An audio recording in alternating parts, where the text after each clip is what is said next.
اعوذ باللہ من الشیطان الرجیم بسم اللہ الرحمن الرحیم نحمده ونصلی علی رسولہ الکریم۔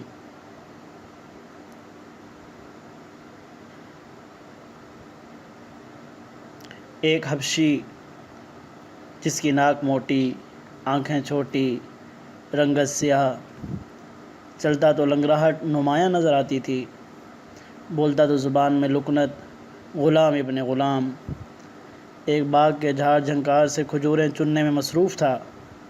یہ کھجوریں نرم نہ تھیں اور ذائقہ میں بھی باقی کھجوروں سے مختلف، جبکہ رنگ گہرا اور دانہ بہت چھوٹا سا۔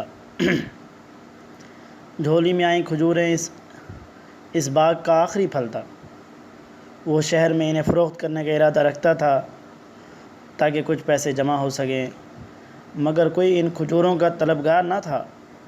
اسی اثناء میں ایک آواز آئی، اے حبشی، یہ کھجور تو تجھ جیسی کالی اور خشک ہے۔ دل کے آپ گینے پر ایک ٹھیس لگی اور آنکھوں سے آنسو روا ہو گئے۔ یہ سیدنا بلال رضی اللہ تعالی عنہ تھے، جو کھجوریں جھولی میں ہی سمیٹ کر بیٹھ گئے۔ ایسے میں وہاں سے ان کا گزر ہوا، جو ٹوٹے دلوں کا سہارا، مسکینوں کو عزت بخشنے والے، وہ جن کا نام غم زدہ دلوں کی تسکین ہے۔